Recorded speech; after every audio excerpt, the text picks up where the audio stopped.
In this video, I want to just do a short reading, actually one verse, of John 1:1 in the prologue, looking at a close examination of the grammar. And it is basically a great text on Jesus Christ. It reads, "In arche ein halagas, kai halagas ein pras tantaan, kai thaas ein halagas." Looking at the vocabulary, we have in, a preposition that will take the dative case. Arche is a noun meaning beginning. Eimi is the verb to be. Ha is the definite article. Logos is a noun meaning word. Kai is the conjunction in. Pras is the preposition that takes the accusative to or toward.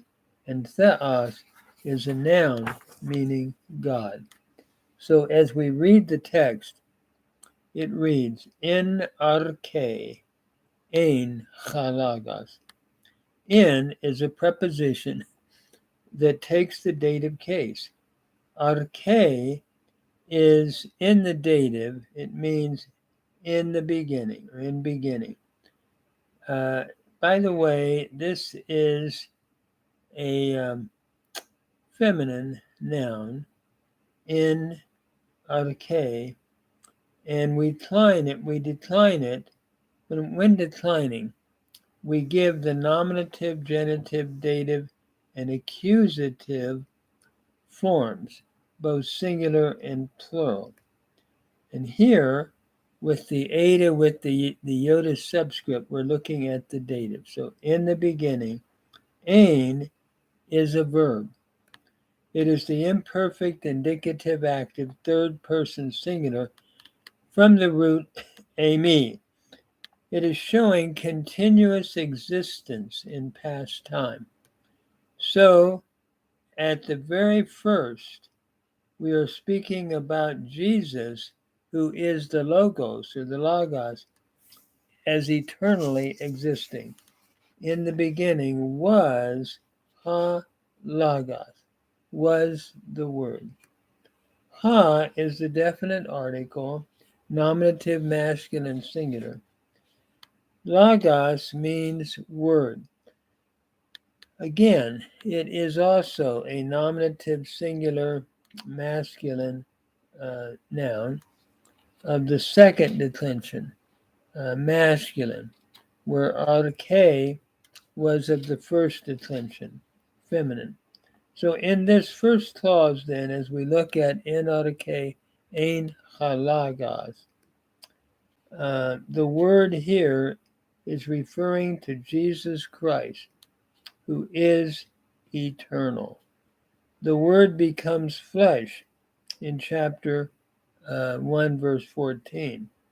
So this first clause is showing the eternality of Jesus Christ. John is using the background of the Hebrew Bereshit, bara, but in the Septuagint it reads in arche apoiesin ha theos. In other words, the same way that John begins his gospel is in arche. And the word, by the way, is referring to Christ, who did become flesh and made all things. Furthermore, as we go on, the text then will continue, kai halagas ein pras tan theon. Let me just say a word about logos. Logos, if we look at Genesis 1:3, we see the Hebrew Vayomer Elohim, and God said. God is speaking now, according to John, through the eternal second person of the Godhead. And it is through him, that is through Christ, who is eternal, that we'll see that all things were made in verse 3. For an interesting comment, the word memra, the Aramaic word, when we look at Targum, the Jerusalem Targum, we find the word memra, which is the word meaning word in Aramaic. It's like in the beginning, God created the heaven and the earth, and the memra said. So the memra is used interchangeably for God. So, as a Jewish reader, I believe one would clearly, if one was reading this from the Jewish perspective, see here that we are talking about God's divinity, except we are seeing Jesus Christ here, who is the Memra, who is the Word, who is eternal and divine. So in the beginning was the Word, and that Word, that Memra, is eternal, referring to Christ. Kai pras, and we continue, kai halagas ein pras tantaan. And the word was pras tantaan. Pras is the preposition taking the accusative case, and it means to or toward. And we could translate this face to face with God. Tan ta'an takes the accusative case in tan and ta'an. So the word was always eternally face to face with God. It's like Jesus said, Father, restore to me the glory that I shared with you from the foundation of the world in John 17. So then we come to the third clause, the as ein halagas, and the word was divine. It's interesting. Here we have two nominatives with the verb to be. And what is interesting, one has the article and one is without the article. Kai ta'as ein halagas. The as does not have the article. So what is interesting here, this is what grammarians call a predicate nominative. It is declaring that the word was in full quality God or divine. We would never translate it, the word was a God, but the word was divine. So it looks at the very nature of the word as being fully divine. It is interesting. Ein, again, by the way, is just your imperfect third masculine singular from ami. Amen, ace, ein, and so forth. So ein is your third person. And so kai ta'as ein halagas. Halagas, again, we have the definite article in the cha, and we have lagas. Let me just say a word about the translation, and the word was divine. It is not grammatically sound to translate this, the word was a God, because it is without the article. However, that would not be grammatically correct. It needs to be translated, the word was divine or fully God. An example illustrating this can be found in 1 John 4:8, where it reads, Agape estin ha theos. God is love. We would never translate it, God is a love, but instead, God is love, meaning that he has the full quality of love.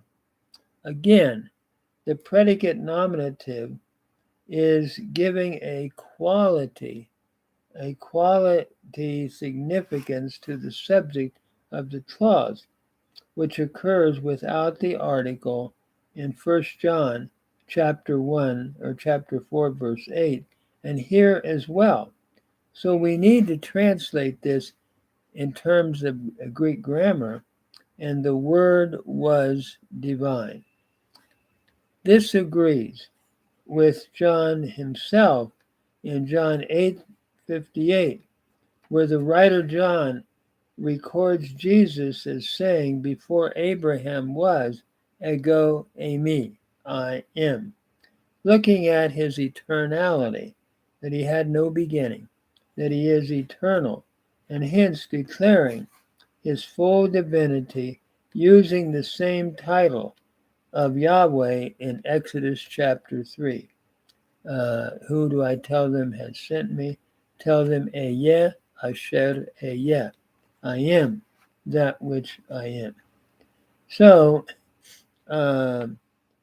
if one is sort of following along, I would encourage one to look at the declension of nouns and at the verb eimi.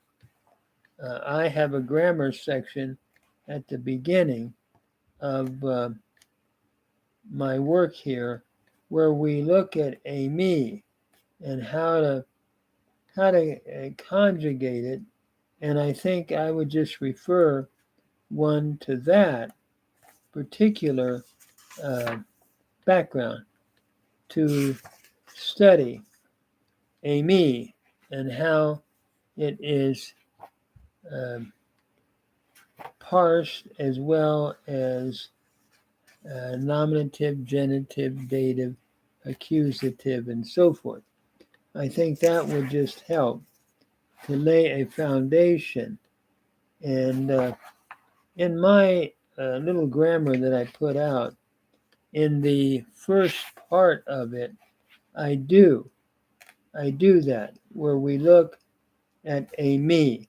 For example, on page 23, it reads, eimi estin, esmin este esim. I was, you are, he, she, it is, we are, you plural are, and they are.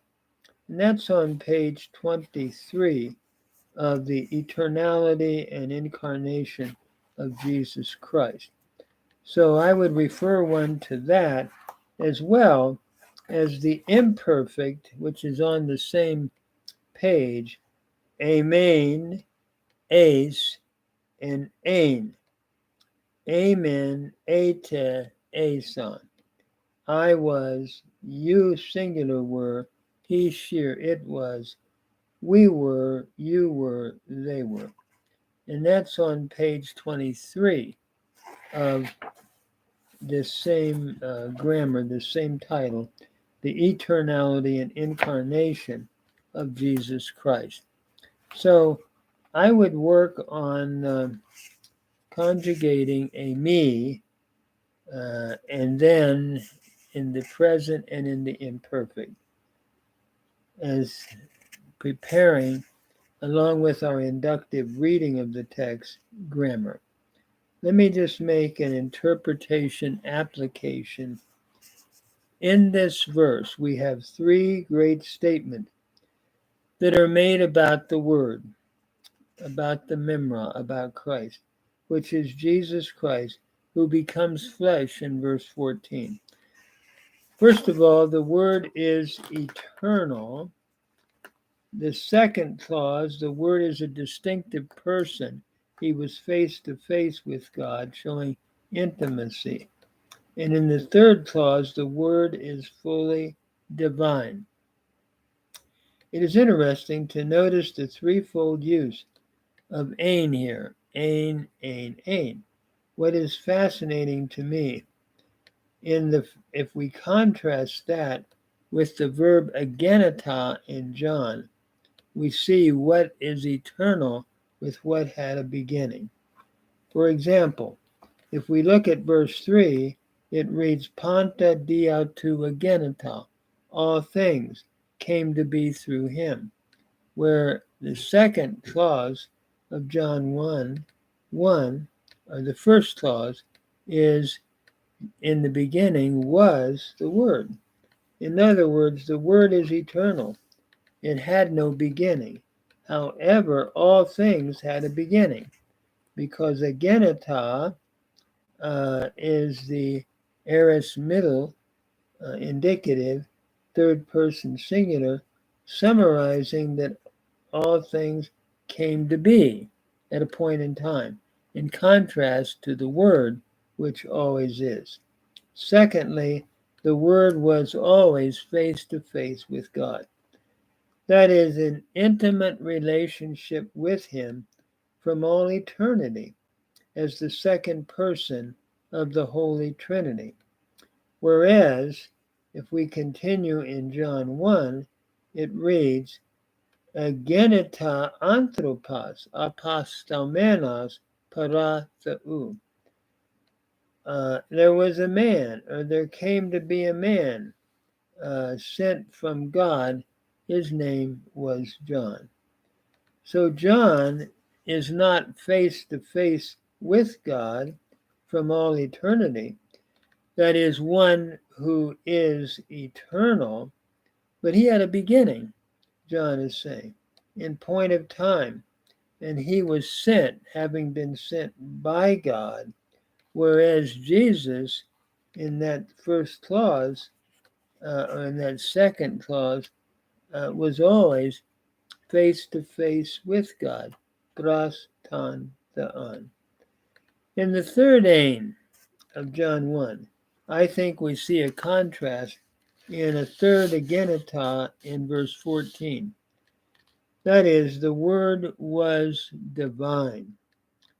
And whereas in John 1:14, halagos sarx agenita, the Word became flesh. In other words, the humanity of Jesus Christ began when he took upon himself our human nature, yet without sin.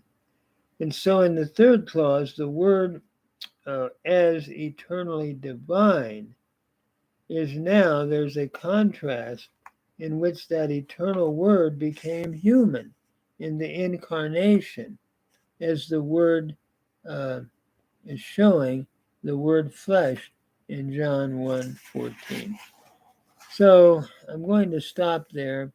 I'm going to try to sort of teach, as I'm going through here, a grammatical study, a basic beginning kind of grammatical study of Greek New Testament using this passage as a teaching platform.